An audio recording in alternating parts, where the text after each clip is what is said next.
Chers amis, une question passionnante qui m'est très souvent posée, mine de rien, c'est le fait de jouer avec sa femme lorsqu'elle est en période de nida. A-t-on le droit, par exemple, de jouer au ping-pong à ce moment-là? Évidemment, vous trouverez des personnes sur votre chemin qui vous diront surtout pas, chas v'shalom, c'est assour. La question est-ce que c'est vraiment assour ou pas? Et comme à notre habitude, lorsqu'on a une question de halakha qui se pose, il faut essayer d'analyser tous les aspects de la question pour pouvoir voir si effectivement c'est interdit ou pas. Alors, tout d'abord, le fait de jouer avec sa femme. Est-ce qu'on a le droit de jouer avec sa femme lorsqu'elle est nida? On n'a vu nulle part d'interdiction. Il y a une interdiction d'avoir un comportement léger avec elle.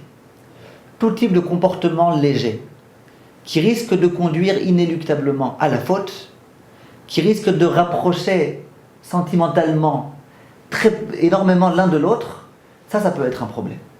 Discuter, on a le droit de discuter avec sa femme lorsqu'elle est nida, c'est permis. On a le droit de parler de choses intimes, c'est permis. Ça dépend combien c'est intime. Les choses qui sont vraiment intimes, qui ont rapport direct avec leur amour et leur affection et ces choses-là, c'est sûr qu'il faut essayer d'éviter, dans une certaine mesure. Mais dans tous les cas, discuter avec elle, jouer avec elle, se promener avec elle. Le sujet de la promenade dans un bateau et compagnie, c'est un autre sujet, on en reparlera une autre fois. Mais je parle d'une promenade pédestre, faire un petit tour dans les buttes de Chaumont. Est-ce qu'on a le droit ou pas? On a le droit, il n'y a pas de problème.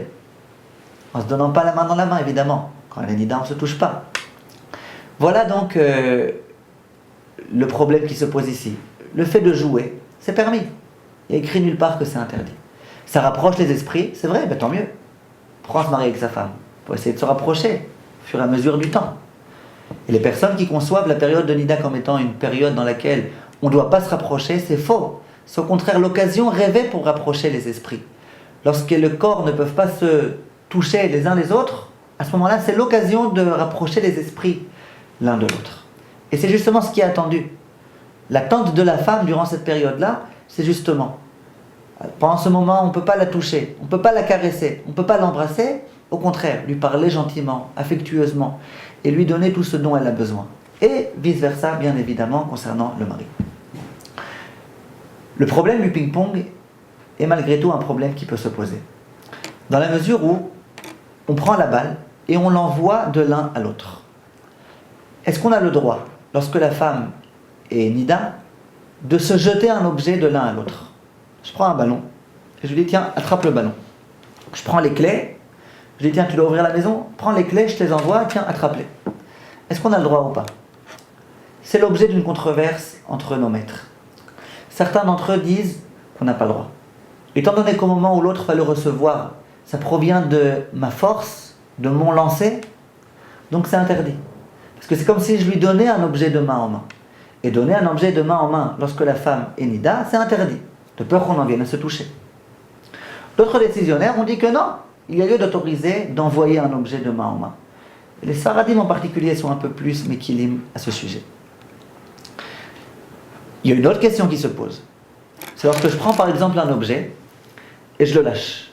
C'est pas que je l'envoie et l'autre va le récupérer, c'est que juste je le lâche et l'autre est là pour le récupérer. Lorsque je fais cette chose-là, moi en quelque sorte j'ai rien fait.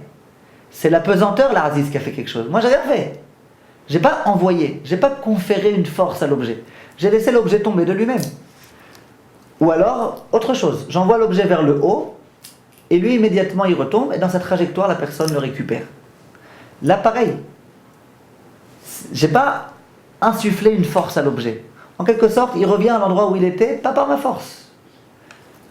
Là, c'est l'objet d'une controverse entre nos maîtres. Et déjà, même certains décisionnaires ashkénazes autorisent de le faire. Mais beaucoup de poskim ashkénazes interdisent de le faire. Et les poskim séfarades essayent aussi, dans la mesure du possible, en particulier en Eretz Israël, de ne pas le faire, ainsi que le Chida décrit dans son livre.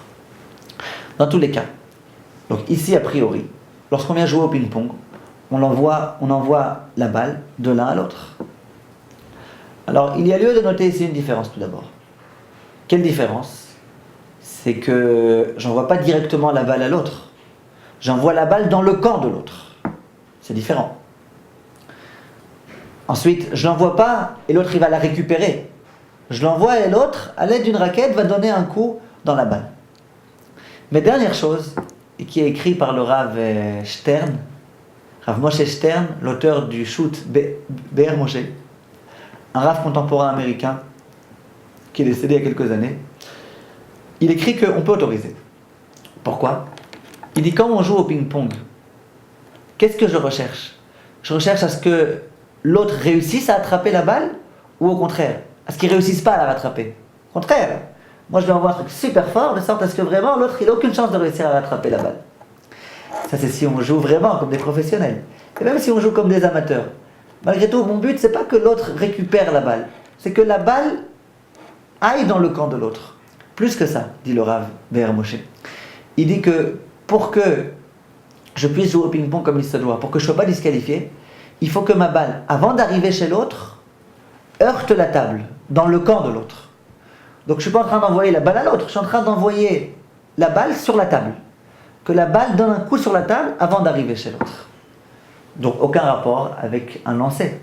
Aucun rapport avec le fait de lancer et d'envoyer un objet de main à main. Donc, il y a lieu de se montrer permissif. C'est dans ce sens-là que va le shoot Be'er Moshe. Il autorise explicitement le ping-pong. Il autorise explicitement de jouer aux échecs lorsque la femme est nida. Et telle est la halakha. Un couple, bien évidemment, qui est conscient du fait que lorsqu'ils en viennent à jouer, ils commencent vraiment immédiatement à en arriver à tout type de débordement. Alors là, effectivement, c'est interdit. Moi, je connais personnellement des couples dans lesquels c'est le cas inverse. Dès lors qu'on joue, ça commence à se disputer, ça commence à crier, la mauvaise foi, et l'angoisse de perdre, l'envie de réussir à vaincre. Et dans ce cas-là, c'est aussi à déconseiller, non pas à cause des problèmes de Nida, mais à cause des problèmes de Shalom Bayit.